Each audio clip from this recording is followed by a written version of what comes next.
నమస్తే, నేను మీ కుప్ప పద్మిని. ఇన్నాళ్ళు మీ సపోర్ట్ ని నాకు అందిస్తూ, మీ ప్రేమని నాకు అందిస్తున్న ప్రతి ఒక్కరికి కృతజ్ఞతలు.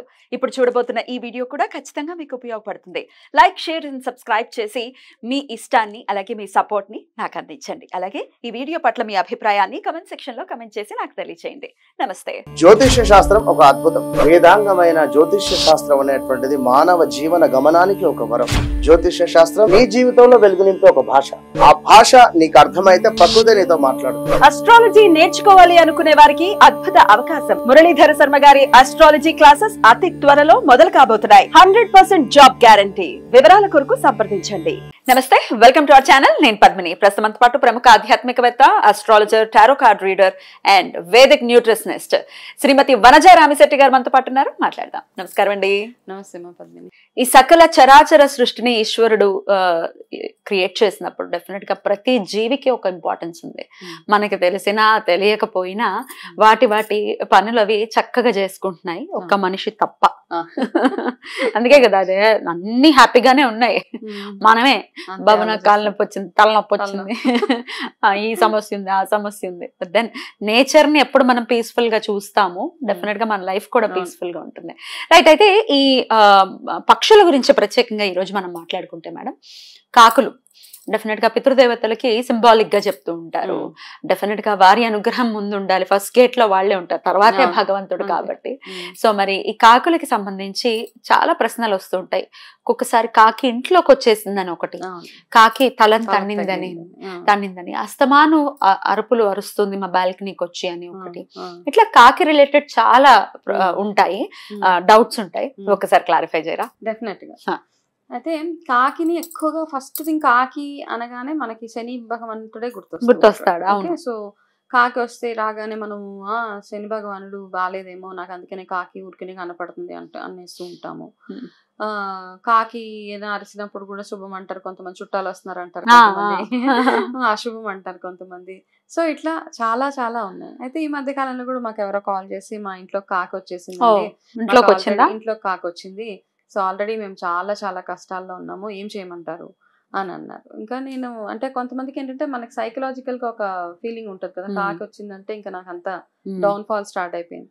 సో ఇప్పుడు దీన్ని రెండు రకాలుగా చూసుకోవచ్చు. ఒకటి ఏంటంటే, ఇప్పుడు మామూలుగా పల్లెటూర్లోకి వెళ్తే అక్కడ చూసిన కాకలే ఉంటాయి, ఇళ్లలోకి వచ్చేస్తుంటాయి, వంటింట్లోకి వచ్చేసి వెళ్ళిపోతూ ఉంటాయి.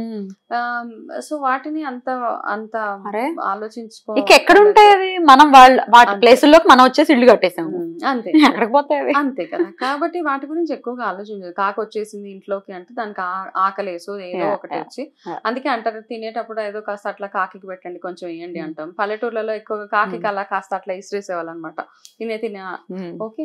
కాబట్టి అంత టెన్షన్ పడక్కర్లేదు. ఒకవేళ ఇళ్లలో కాకులు వచ్చేస్తే కనుక మనం చేయాల్సింది, ఎందుకంటే మనకి సైకలాజికల్ గా ఆ ఫీలింగ్ పోదు కాబట్టి, అలా వచ్చినప్పుడు ఏదైనా ఒక శనివారం చూసి శని భగవానుడికి వెళ్ళి మీరు కాస్త పూజలు అవి చేపించుకుంటే సరిపోతుంది అనమాట. ఇంకా కొన్ని కేసెస్ లో ఏంటంటే కాకి తలకి తగిలితే వాళ్ళు మరణం చూస్తారు, ఆ ఇంట్లో ఏదో డెత్ అవుతుంది అంటారు. సో మన సెంటిమెంట్స్ ని మనం అలా ఏదో అంటే, ఒకటి ఏంటంటే మనకి ఇండికేషన్ ఇస్తుంది కదా, మనకి ఏదో చెడు జరగబోతుంది కాబట్టి కాస్త జాగ్రత్త పడమని చెప్తుంది తప్పిస్తే, కాకి తగిలేసింది కదా ఇంకా మనం చనిపోవాల్సిందే అన్న మైండ్ సెట్ లో నుంచి బయటకు రావాలి. మనం కాస్త కేర్ఫుల్ గా ఉండమని, ప్రికాషన్ అనమాట. కొంచెం అలర్ట్ చేస్తుంది మనల్ని, ఏదో మీకు అవాంతరం రాబోతుంది కాబట్టి కాస్త కేర్ఫుల్ గా ఉండండి అని చెప్పేస్తుంటాం. ఇంకొకటి ఏంటంటే, కాకి డైరెక్ట్ గా మన పితృదేవతలకి మనకి ఉండే మీడియేటర్ అనమాట. ఓకే, ఆ మీడియేటర్ గానే చూడాలి మనం కాకిని. ఓకే, అందుకనే చూడండి మనం ఎవరైనా చనిపోయినప్పుడు కాకి ముడితేనే మన పితృదేవతలు ఆత్మశాంతి కలిగింది, వాళ్ళ సోల్ సాటిస్ఫైడ్ గా ఉంది అంటూ ఉంటాం. కాబట్టి అందుకని మనము ప్రతిసారి అమావాస్యలు అట్లా వచ్చినప్పుడు కాకి శని భగవంతుడికి కాకుండా మామూలుగా మన పితృదేవతలకి ఎప్పుడైతే పూజ చేస్తూ ఉంటామో అప్పుడు కాకి ప్రతి అమావాస్యకి మీరు ఇంట్లో మామూలుగా పితృదేవతలకి పూజ చేసిన తర్వాత కాకి ఎంతో కొంత ఏదో ఒకటి అక్కడ పెట్టి, అది తినడం తినకపోవడం ఇర్రెలవెంట్, మనకు సంబంధం లేని విషయం. కాకపోతే ఆ కాకి ఎందుకంటే యమదూతగా కూడా అంటూ ఉంటారు అనమాట. యముడికి మనకి మీడియేటరు, మన పితృదేవతలకి మనకి మధ్య సంభాషణ ఏదైనా జరగాలి అంటే, ఇప్పుడు చాలా కేసెస్ లో చూడండి, ఎవరైనా చనిపోయినప్పుడు వాళ్ళు చనిపోయిన రోజు ఏదైనా ఉన్నప్పుడు కాకి వచ్చారు. సో చాలా కేసెస్ లో మరి ఎంతమంది గమనిస్తున్నారో తెలీదు, మన ఇంట్లో పెద్దవాళ్ళు, మన తాతలో ముత్తాతలో తల్లిదండ్రులు ఎవరైనా పోయినప్పుడు వాళ్ళకి శ్రాద్ధ కర్మలు చేస్తున్నప్పుడు డెఫినెట్ గా కాకి వచ్చి, అంటే వాళ్ళకి నిజంగా వాళ్ళు సంతోషంగా ఉంటే గనక, మీరు చేసే పనులు వాళ్ళకి నచ్చితే గనక, మీరు చేసే పితృ తర్పణాలు ఏవైతే ఉన్నాయో అవన్నీ వాళ్ళకి అందితే గనక డెఫినెట్ గా కాకి వచ్చి ఆ రోజు మీకు అరుస్తుందో ఇండికేషన్ ఇస్తుంది, నేను వచ్చాను, నేను ఇక్కడ ఉన్నాను, సో నేను మీరు చేసే పూజలు నేను అందుకుంటున్నాను, మీరు ఇచ్చే దానాలు అవన్నీ నేను తీసుకెళ్తున్నాను అని డెఫినెట్ గా మనకు ఒక ఇండికేషన్ ఇస్తుంది. కాబట్టి కాకిని చూడగానే భయపడిపోయేసో బెదిరిపోయేసో చేయక్కర్లేదు. అలా వచ్చినప్పుడు మనకి మన పెద్దవాళ్ళ దగ్గర నుంచి ఏదో ఒక ఇండికేషన్, ఒక ఇన్ఫర్మేషన్, సమ్ మెసేజ్ వచ్చినట్టు చూసుకోవడం అంతే. దాన్ని అలాగే చూసుకోండి. ఓకే, అలా కాకి వచ్చింది అంటే వెంటనే అక్కడ ఉంది అంటే కనుక ఏదో ఒకటి మీకు చేతనైనంత చిన్నగా ఏదో ఒక ఆహారం ఏదో తీసుకెళ్ళి అక్కడ పెట్టేసి దండం పెట్టుకోండి. మీ పితృదేవతలందరికీ కాస్త దండం పెట్టుకొని మమ్మల్ని చల్లగా చూడండి అని చెప్తే సరిపోతుంది. అంతకు మించి మనం పెద్దగా భయపడాల్సిన అవసరం ఏం లేదు. సో కంప్లీట్ గా శనితోనే రిలేట్ అయ్యి ఉందా కాకి? ఇంకేదైనా గ్రహం కూడా? రాహు గ్రహంతో కూడా, రాహు అండ్ శని ఈ రెండింటికి అన్నమాట. సో ఇవి వచ్చినాయి. ఒక్కొక్కసారి మనకి చాలా భయంగా ఆందోళనగా ఉంటూ ఉంటది, ఏదో ఉంది అట్లా ఉన్నప్పుడు మాటికి కాకుల వల్ల మీకు ఇబ్బంది కలుగుతుంది అనుకుంటే గనక, కాకి వస్తుంది ఇంట్లోకి వస్తుంది ఇంటి మీదకి వస్తుంది అంటే ఒకసారి మీ ఆస్ట్రాలజికల్ గా మేము అవన్నీ చూపించుకొని మీకు ఏ గ్రహం వల్ల ప్రాబ్లం ఉందో చూసుకొని దానికి రిలేటెడ్ గా పూజలు చేస్తే సరిపోతుంది అంతే. అంతకు మించి ఎక్కువ భయపడిపోతే మనం ఎంత భయపడతామో అంత ఇంకా డౌన్ ఫాల్ అవుతూ ఉంటుంది మనకి. అవి కూడా ఒక జీవి అంతే, దానిలానే చూడాలి. కాకుల్లో యూనిటీ చూడాలి అసలు. చాలా మంది అంటారు కదా, ఒక కాకి చనిపోతే అన్ని కాకులు వెళ్ళి స్నానం చేస్తాయి. ఇవన్నీ మీరు గమనించారా లేదు? ఒక కాకి బాగోకపోతే అన్ని కాకులు ఎంత యూనిటీగా ఉంటాయి. యూనిటీ అదనమాట. నేనున్నానన్న భరోసా ఇస్తుంది ఆ కాకి.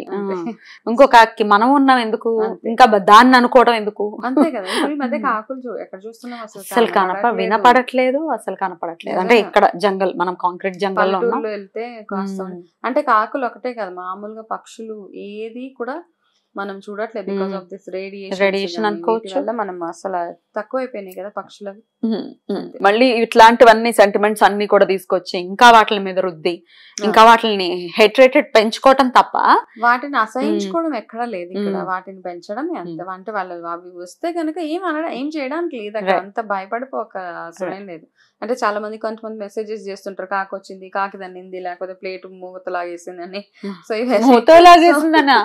అయ్యో, ఇదివరకు రోజుల్లో ఎత్తుకెళ్ళిపోయేవి గ్లాసులు చేతుల్లో పట్టుకొని తీసుకెళ్లిపోయి బావుల్లో పడిపోయేవి, మళ్ళీ పడేసేది బావిలో. పల్లెటూరులో ఎక్కడ చూసినా కాకి గోల ఉంటూనే ఉంటది. బట్ దట్స్ క్యూట్ కదా. ఎప్పుడో ఒక పెద్ద ఆ ఇంట్లో మగవాళ్ళు ఎవరైనా దిగడం కాకి గోల అలాగా. సో కాకి వల్ల మనకేమి ఇబ్బందులు ఏమీ లేవు. సో అంత నార్మల్ గా, అంటే ఒక చిన్న ఇండికేషన్స్ అని రిలేటెడ్, రాహు రిలేటెడ్ ఏమైనా ఇష్యూస్ అనిపిస్తూ ఉంటే వెళ్ళి కాస్త పూజలు అవి చేయించుకోవడం. ప్రతి అమావాస్యకి కాకి తప్పకుండా మీ పెద్దవాళ్లతో పాటు మీ గతించిన వాళ్ళకి ఏవైతే పూజలు అవి చేస్తారో అవి చేసిన వెంటనే కాకి ఎంతో కొంత ఆహారం, వాళ్ళకి వాళ్ళు ఉన్నప్పుడు వాళ్ళు లేనప్పుడు వాళ్ళని మర్యాదగా చూసుకోవడం మన బాధ్యత. రైట్, చాలా బ్యూటిఫుల్ గా ఎక్స్ప్లెయిన్ చేశారండి. రకరకాల డౌట్లు డెఫినెట్ గా ఇది క్లారిఫై చేస్తుంది ఈ వీడియో. చాలా అద్భుతంగా మాకు ఎక్స్ప్లెయిన్ చేసినందుకు కృతజ్ఞతలండి. నమస్కారం.